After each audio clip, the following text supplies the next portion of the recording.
ఇప్పుడు ఎద్దుల ఫైట్ స్టార్టింగ్లో జరిగింది కదా, అది ఎక్కడ తీసారు అది? ఎద్దుల ఫైట్ వచ్చి మేము రామోజీ ఫిల్మ్ సిటీ, ఇదే ఫస్ట్ సినిమా షూటింగ్ స్టార్ట్ అవ్వడం అనేది మేము ఆ ఫైట్తో తీసాం. మేము లెజెండ్ కూడా ఫస్ట్ డే ఫైట్తో స్టార్ట్ చేసాం. ఓకే.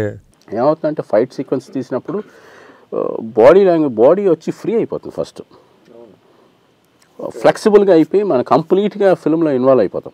ఏ సినిమా అయినా అంతేనండి అసలు. అంటే లెజెండ్ అలాగే చేసాం. ప్లస్ బోయపాటి గారి సినిమాలన్నీ కొంచెం స్టంట్ సీక్వెన్స్ తోటి స్టార్ట్ చేస్తాం. అలాగే ఈ పిక్చర్ కూడా అట్లాగే ఆ ఎద్దులతో. ఆయన బోయపాటి గారు స్పెషల్గా ఒంగోలుకి వెళ్ళి అది ఒక్కొక్క ఎద్దులు మామూలుగా లేవండి అమ్మ బాబాయ్. యాక్చువల్గా వాటికి తెలియదు కదా మనం. సో హ్యూజ్ కెమెరాస్ సెటప్స్, ఆ లైట్స్ అవన్నీ వేస్తుంటే వాటికి తెలియదు. ఒక్కొక్క ఎడ్డు 1500 kgs ఉంటుంది, 1.5 ton ఉంటుందంట. ఓకే. దాని చుట్టూ ఒక 10 మంది వాటికి వస్తారు, ట్రైనర్స్. వాటిని కంట్రోల్ చేయలేము. మన కెమెరాస్ వచ్చి దగ్గరగా ఉంటేనే ఆ మ్యాగ్నిఫైడ్ ఇమేజెస్ తేగలం. వచ్చి కెమెరాని కొట్టుకుందనుకోండి. లాస్ట్ క్లైమాక్స్లో కూడా దానికి మెయిన్ చీఫ్ ఒక ఆయన ఉన్నారు. ఆయన ఊరైనా బాగా ఎడ్ల మీద ఆయనకి చాలా ప్యాషన్ అనుకుంటా. ఓకే. వాటితోటి లాస్ట్ మేము ఈ విలన్ కిల్ చేసే సీన్కి ఇంకా మ్యాక్సిమం సినిమాలో ఆ టెంపో క్రియేట్ చేసే టైంలో అది ఎక్స్ట్రీమ్ స్పీడ్ తోటి రావాలని కదా. వచ్చినప్పుడు యాక్చువల్గా రోప్స్ వేసి కంట్రోల్ చేస్తాం. ఇప్పుడు యాక్చువల్గా సినిమాలో కనిపించదు కానీ ఒక 15 మంది దాని మెడలో రోప్స్ వేసి ఇటు అటు లాగి పట్టుకుంటే అలా వచ్చింది అది. ఓకే. లేకపోతే డెఫినెట్గా ఎవరో ఒకరు లేచి వచ్చినప్పుడు సడన్గా అది ఒకటి రివర్స్ అయింది. మీరు చూసుంటారు మీకు ఇట్లా అన్నప్పుడు ఆయన పడి వెళ్ళి కాలువలో పడిపోయాడు. ఓకే. నేను అనుకున్నాను ఆయన అవుట్. అది కూడా ఆర్ఎఫ్సీలో తీసారా? అది వచ్చి ఇక్కడ మేము ఎక్కడ అంటే తమిళనాడులో తీసాం. అది చెంజికోట అని, అది కూడా శివుడికి మెయిన్ స్పాట్. అంటే ఎద్దు వేరు, ఆ ఎద్దు వేరా? లేదండి, ఈ ఫస్ట్ సినిమాలో బిగినింగ్ నుంచి ఎండ్ వరకు ఆ 2 ఎడ్లే. ఆ 2 ఎడ్లు మళ్ళీ అక్కడ తీసుకెళ్లారా? మళ్ళీ ఇక్కడ నుంచి మొత్తం ఒక 20 మంది దాన్ని తీసుకొని లారీలో ఎక్కించుకొని దానికి 2 లక్షలు 3 లక్షలు దాని ట్రాన్స్పోర్ట్. ఓకే. వాటికి మళ్ళీ కూలర్స్, మామూలు ఎయిర్లో ఉండవు అవి. వాటి కూలర్స్, వాటి తిండి సపరేటు, వాటి మనుషులు సపరేటు.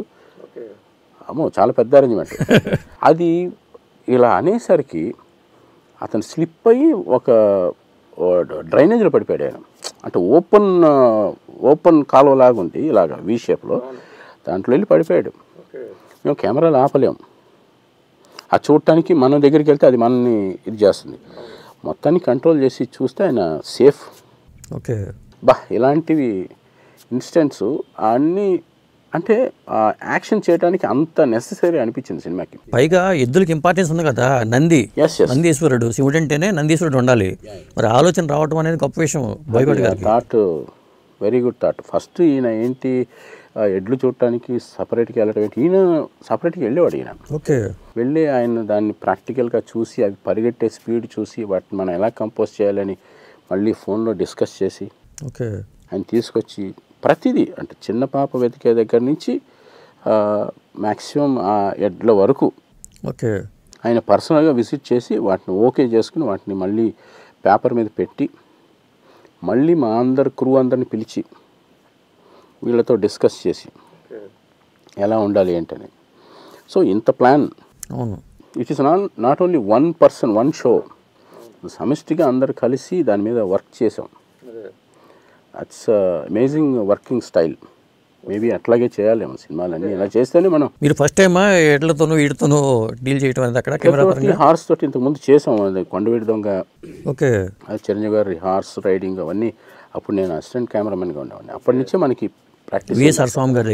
స్వామి గారి దగ్గర చేసినప్పుడు అప్పుడు హార్సెస్ మీద ఫారెస్ట్లో చేసిన రోజులు అవన్నీ ఉన్నాయి.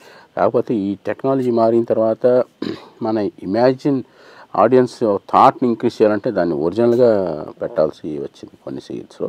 అంటే ఆల్మోస్ట్ సీజీలు కూడా చేసాము. సీజీ సపోర్ట్ లేకుండా చేయలేము. అంటే న్యాచురల్గా ఉండాలంటే కొన్ని సీజీ సపోర్ట్. ఇలాంటి ఇంట్రెస్టింగ్ వీడియోస్ కోసం తప్పకుండా మా ఛానల్ని సబ్స్క్రైబ్ చేయండి.